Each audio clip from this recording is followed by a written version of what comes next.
Good afternoon. I'm George LeMieux from the Gunster Law Firm, and we're here today on Gunster's View from the Top with Bertha Henry. Bertha is the Broward County Administrator. She's the CEO of Broward County. She's been on the job since 2008. She does a fantastic job for the people of Broward County, and we're here with you today, Bertha. Thank you so much for joining us. Thank you, Senator, for having me. So the question that's on everybody's mind is, as we start to reopen, what is that going to look like? And here, Broward County and Miami-Dade County have been approved by the governor to open in a phased approach starting on Monday. So could you tell us what that will look like on Monday as Broward begins to reopen? So your favorite restaurants will have the ability to open up at 50% capacity. We're encouraging most of our restaurants, if they have the ability to do so, to create some outside seating so that people can stretch out a little bit and help with the social distancing. All of our activities are, and I'll just say this in advance, are guided by making sure that we use facial covering and distancing. So it applies to everything, but you'll be able to go to your favorite restaurant if they choose to open. We're opening up retail. There were a number of retail establishments that were not deemed essential in the initial order. They can now operate, and they will have also a 50% capacity. Hopefully the governor did that today. He said he would. We were allowed to open at 25%, but our community said, can you go for the 50%? And the governor, at least verbally, said to us that that was the case, so we're looking forward to that. In addition to that, we expanded some of the recreational opportunities for our residents. We have a lot of condominium associations in our community. Many of them wanted to take advantage of their pools and their gyms and the like. The initial order shied away from those types of activities until we could get things a little bit more under control. We're allowing those facilities to be able to operate and give their guests, their residents, a break.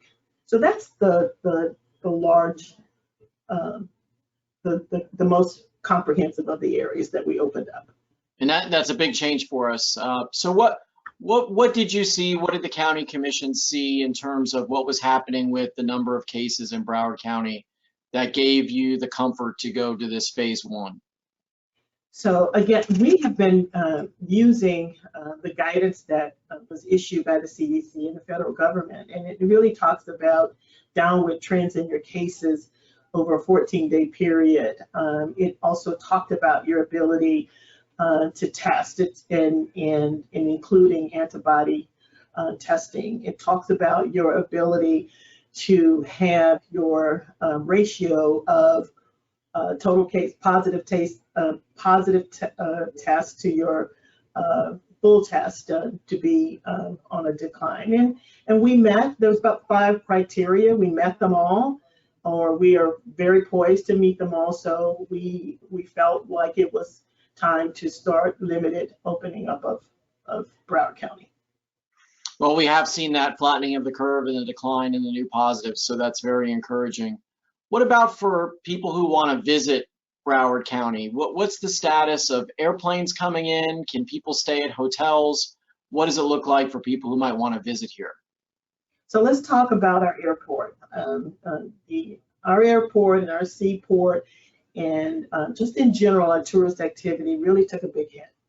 And I don't know that they'll turn around again until the public feels it's safe. But right now, the airlines are operating very sparsely. You can still have flights into Fort Lauderdale, but not clearly. I mean, there was a time we were at 400 operations in a day, and in some we're down to 40. So it's down substantially. Our international market is all but shut down for a host of reasons, as you well know.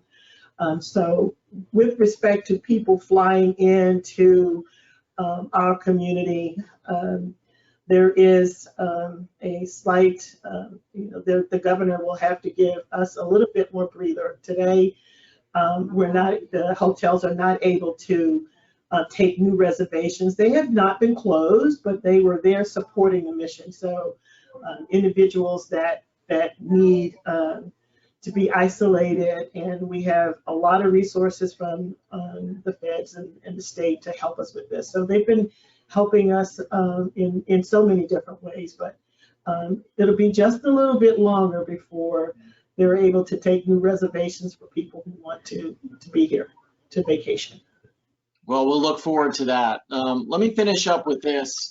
Obviously, with less people traveling to Florida, less purchases being made with people being quarantined, you know, sales tax revenues are going to be down. Other revenues that governments rely upon are going to be down. What do your forecasts look like, if you've been able to put them together yet, as to how the pandemic might impact Broward County's revenues?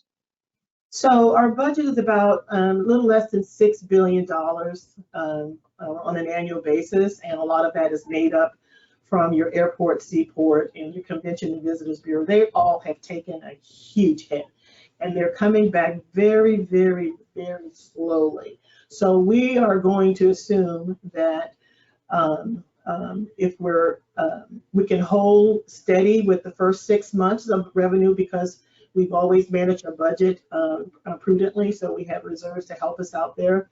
We were a recipient of some CARES Act funding, and we'll be using that to close some holes where the law would allow us to do that. With respect to sales taxes, as you well know, with no activity, those will be dramatically impacted. So we expect a huge hit to our budget, but we also feel like we can weather that storm, because we've been very prudent over the years to make sure we have money for a rainy day, and that we can respond effectively when we have crises such as this. Well, we're thankful for that. We're thankful, Bertha, for you, for the great work that you've done. You've been excellent during this situation where our businesses have been closed and our essential businesses have been trying to navigate through these challenging times. So I know you and your team have been working around the clock since this started, and I know it's not over yet. So just on behalf of the people of Broward County, thank you. And thank you for being on our View from the Top today. And I appreciate it, and I want to say to everybody in the community, we really, really appreciate cooperation. We wouldn't have been able to flatten this curve had our residents and our and businesses stepped up to the plate. And so we're looking forward to getting back to some sense of normal. Won't be the same, but as close as we can get there. Thank you. Yeah, we look forward to that too. Thank you so much, Bertha. Take care. Bye-bye.